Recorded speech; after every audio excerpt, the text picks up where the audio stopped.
ನಮಸ್ಕಾರ ಎಲ್ರಿಗೂ. ನುಗ್ಗೆಕಾಯಿ ಸೀಸನ್ನಲ್ಲಿ ನುಗ್ಗೆಕಾಯಿ ರಸಮ್ ಮಾಡಿಲ್ಲ ಅಂದರೆ ಹೇಗೆ ಅಲ್ವಾ? ತುಂಬಾ ರುಚಿಯಾಗಿರುತ್ತೆ. ಈ ರೀತಿ ಒಂದು ರೆಸಿಪಿನ ಟ್ರೈ ಮಾಡೋದ್ರಿಂದ ಮನೆಯವರು ಕೂಡ ತುಂಬಾ ಇಷ್ಟಪಟ್ಟು ತಿಂತಾರೆ.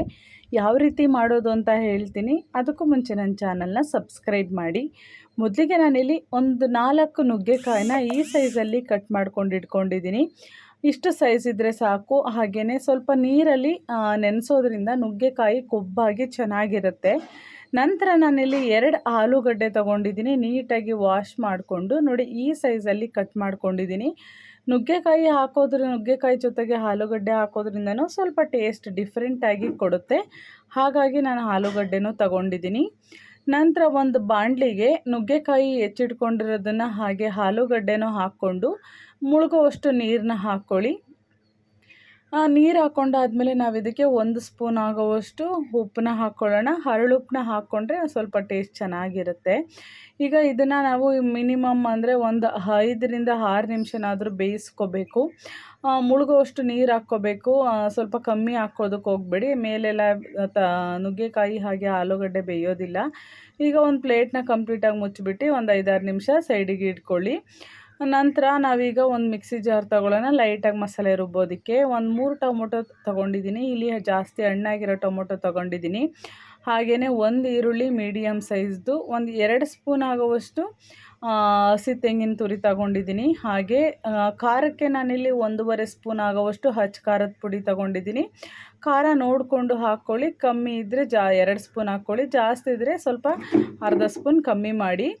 ನಂತರ ನಾನಿಲ್ಲಿ ಧನಿಯಾ ಪುಡಿನೂ 2 ಸ್ಪೂನ್ ಹಾಕ್ಕೊಂಡಿದ್ದೀನಿ. ಖಾರದ ಪುಡಿಗಿಂತ ಧನಿಯಾ ಪುಡಿ ಸ್ವಲ್ಪ ಜಾಸ್ತಿ ಇದ್ರೇ ಚೆಂದ.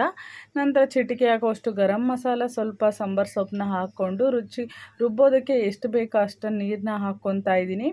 ಇದನ್ನು ತುಂಬ ಸಾಫ್ಟಾಗಿ ಪೇಸ್ಟ್ ಮಾಡ್ಕೋಬೇಕು. ನಾವು ಸಾಂಬಾರಿಗೆಲ್ಲ ಯಾವ ರೀತಿ ಪೇಸ್ಟ್ ಮಾಡ್ಕೊತೀವೋ ಆ ರೀತಿ ಪೇಸ್ಟ್ ಮಾಡ್ಕೋಬೇಕು. ನೋಡಿ ನಾನು ಈ ರೀತಿ ಪೇಸ್ಟ್ ಮಾಡಿಕೊಂಡು ಹಿಡ್ಕೊತಾ ಇದ್ದೀನಿ. ಈಗ ನಾನು ಬೇಳೆನ ಇಲ್ಲಿ ತೊಗರಿಬೇಳೆ ಬದಲು ನಾನಿಲ್ಲಿ ಅವರೆಬೇಳೆನ ತೊಗೊಂಡಿದ್ದೀನಿ. ತೊಗರಿಬೇಳೆಗಿಂತ ನುಗ್ಗೆಕಾಯಿ ಸಾಂಬಾರು ಹಾಗೆ ರಸಮ್ಗೆಲ್ಲ ಅವರೆಬೇಳೆನೇ ಟೇಸ್ಟ್ ಕೊಡೋದು. ಈಗ ಒಂದು ಚಿಕ್ಕ ಕುಕ್ಕರ್ ತೊಗೊಂಡು ಅದನ್ನು ನೀಟಾಗಿ ಒಂದು 2-3 ಸಲ ವಾಶ್ ಮಾಡ್ಕೊತೀನಿ. ಏನಾದರೂ ಕಲ್ಲೇನಾದರೂ ಇದ್ದರೆ ನೋಡಿಕೊಂಡು ಹಾಕ್ಕೊಳ್ಳಿ. ಇದಕ್ಕೆ ನಾನು 2 ಗ್ಲಾಸಷ್ಟು ನೀರನ್ನ ಹಾಕ್ಕೊತಾ ಇದ್ದೀನಿ. ಯಾಕೆಂದರೆ ಸ್ವಲ್ಪ ಮುಳುಗುವಷ್ಟು ಇದ್ದರೆ ಚೆನ್ನಾಗಿ ಸ್ನ್ಯಾಶ್ ಆಗಿ ಬೇಯುತ್ತೆ. ಆದಷ್ಟು ಸ್ನ್ಯಾಶ್ ಆಗಿ ಬೇಯಿಸೋದಕ್ಕೆ ಹೋಗಬೇಡಿ. ಏಕೆಂದರೆ ನಾವು ಮತ್ತೆ ನುಗ್ಗೆಕಾಯಿ ಅದ್ರ ಜೊತೆಗೆ ಹಾಕಿದಾಗ ಕುದಿಸಿದಾಗ ನೀಟಾಗಿ ಹೊಂದ್ಕೊಂಡು ಚೆನ್ನಾಗಿ ಬೇಳೆ ಬೇಯುತ್ತೆ. ಇವಾಗ ಕುಕ್ಕರ್ ಕ್ಯಾಪ್ನ ಕ್ಲೋಸ್ ಮಾಡಿ 2 ವಿಷಲ್ನ ಕೂಗಿಸ್ಕೊತಾ ಇದ್ದೀನಿ. ಅಷ್ಟರಲ್ಲಿ ಗ್ಯಾಸ್ ಮೇಲೆ ಬೇಯ್ತಿರೋ ಅಂತಹ ನುಗ್ಗೆಕಾಯಿ ಕೂಡ 6 ನಿಮಿಷ ಆಗಿದೆ. ಇವಾಗ ಕಂಪ್ಲೀಟಾಗಿ ಒಂದು 70% ಬೆಂದಿದೆ. ಇದನ್ನು ನಾವಿವಾಗ ಗ್ಯಾಸ್ ಆಫ್ ಮಾಡಿ ಆದಷ್ಟು ತಣ್ಣಗಾಗೋದಕ್ಕೆ ಬಿಡೋಣ. ತಣ್ಣಗಾಗೋದಕ್ಕೆ ಬಿಟ್ಟು ನಾವು ಏನು ವಿಷಲ್ ಕೂಗೋದಕ್ಕೆ ಇಟ್ಟಿದ್ವಲ್ಲ ಅದು ಆಲ್ರೆಡಿ 2 ವಿಷಲ್ ಕೂಗಿದೆ. ನಾನಿವಾಗ ಕುಕ್ಕರ್ ಕ್ಯಾಪ್ನ ಓಪನ್ ಮಾಡ್ತಾ ಇದ್ದೀನಿ. ತೀರಾ ಸಾಫ್ಟಾಗಿ ಬೆಂದಿರಬಾರ್ದು. ಯಾಕೆಂದರೆ ಸ್ವಲ್ಪ ನುಗ್ಗೆಕಾಯಿ ಜೊತೆನೂ ಬೇಯಿಸೋದ್ರಿಂದ ಆವಾಗ ಅವರೆಬೇಳೆನೂ ಮತ್ತು ನುಗ್ಗೆಕಾಯಿಗೂ ಟೇಸ್ಟು ಚೆನ್ನಾಗಿ ಹೊಂದ್ಕೊಳ್ಳುತ್ತೆ.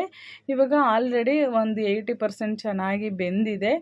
ಇದನ್ನು ನಾವು ಇವಾಗ ಒಗ್ಗರಣೆಗೆ ಹಾಕ್ಕೊಳ್ಳೋಣ. ಗ್ಯಾಸ್ ಮೇಲೆ ಒಂದು ಬಾಣಲಿನ ಇಟ್ಕೊಂಡು ಬಾಣಲಿಗೆ ಒಂದು 2 ಸ್ಪೂನ್ ಆಗುವಷ್ಟು ಎಣ್ಣೆನ ಹಾಕ್ಕೊಳ್ಳಿ. ಎಣ್ಣೆ ಚೆನ್ನಾಗಿ ಬಿಸಿ ಆದಮೇಲೆ ಸಾಸಿವೆ ಹಾಕ್ಕೊಂಡು ಸಾಸಿವೆ ಚಿಟಪಟ ಅಂತ ಸಿಡ್ದಾದ್ಮೇಲೆ ಒಂದು ಅರ್ಧ ಈರುಳ್ಳಿ ಹಾಕ್ಕೊಂಡು ಚೆನ್ನಾಗಿ ಫ್ರೈ ಮಾಡ್ಕೊಳ್ಳಿ. ಚೆನ್ನಾಗಿ ಫ್ರೈ ಅಂದರೆ ಸ್ವಲ್ಪ ಕಲರ್ ಚೇಂಜ್ ಆಗಿ ಒಗ್ಗರಣೆ ಫ್ಲೇವರೆಲ್ಲ ಬಿಡ್ಕೋಬೇಕು. ಆ ರೀತಿ ಚೆನ್ನಾಗಿ ಮಿಕ್ಸ್ ಮಾಡಿಕೊಂಡು ಬೇಯಿಸಾದ್ಮೇಲೆ ನಾವು ರುಬ್ಬಿಟ್ಕೊಂಡಿರೋ ಅಂತಹ ಮಸಾಲೆನ ಹಾಕ್ಕೊಳ್ಳೋಣ. ಮಸಾಲೆ ಹಾಕ್ಕೊಂಡಾದ್ಮೇಲೆ ಜಾರಲ್ಲಿ ಸ್ವಲ್ಪ ಮಸಾಲೆ ಇರೋದ್ರಿಂದ ಅದಕ್ಕೆ 1 ಗ್ಲಾಸಷ್ಟು ನೀರನ್ನ ಹಾಕ್ಕೊಂಡು ಅದನ್ನು ಕೂಡ ಹಾಕ್ಕೊಳ್ಳಿ.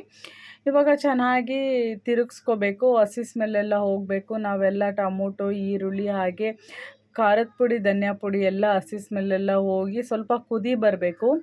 ಅಲ್ಲಿವರೆಗೂ ಚೆನ್ನಾಗಿ ಮಿಕ್ಸ್ ಮಾಡ್ಕೊಳ್ಳಿ. ಯಾಕೆ ಅಂದರೆ ಈ ವಾಸನೆ ಕಂಪ್ಲೀಟಾಗಿ ಕಮ್ಮಿ ಆದಮೇಲೆ ನಾವು ನೀರು ಹಾಗೆ ಬೇಳೆ ರಸ ಎಲ್ಲ ಹಾಕೋದ್ರಿಂದ ಟೇಸ್ಟು ಚೆನ್ನಾಗಿರುತ್ತೆ. ಇವಾಗ ನೋಡಿ ಕಂಪ್ಲೀಟಾಗಿ ಕುದಿ ಬರ್ತಾ ಇದೆ. ಇವಾಗ ನಾನು ಬೇಯಿಸಿಟ್ಕೊಂಡಿರೋ ಅಂತಹ ಅವರೆಬೇಳೆ ಹಾಗೆ ರಸನ ಹಾಕ್ಕೊತಾ ಇದ್ದೀನಿ.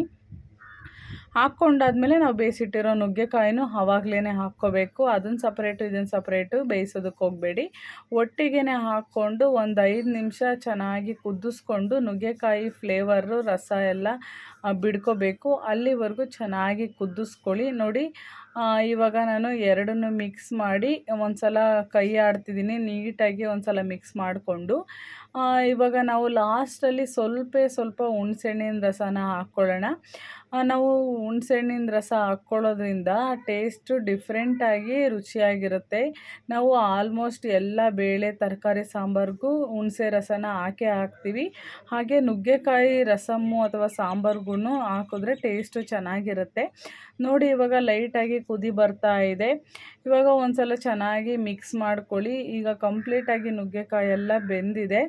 ಇವಾಗ ಲಾಸ್ಟಲ್ಲಿ ಚೆನ್ನಾಗಿ ಕುದಿ ಬರಲಿ ಅಂತ ಬೇಯೋದಕ್ಕೆ ಬಿಟ್ಟು ಬಿಸಿ ಬಿಸಿ ಅನ್ನಕ್ಕೆ ಅಥವಾ ಮುದ್ದೆಗೆ ತಿನ್ನೋದಕ್ಕೆ ತುಂಬಾ ಚೆನ್ನಾಗಿರುತ್ತೆ. ಮುದ್ದೆಗೆ ರಸಮ್ಮು ಅಂತ ಅನ್ನೋದಕ್ಕೆ ಹೋಗಬೇಡಿ, ಟೇಸ್ಟ್ ಚೆನ್ನಾಗೇ ಇರುತ್ತೆ. ನೋಡಿದ್ರಲ್ಲ friends, thank you for watching.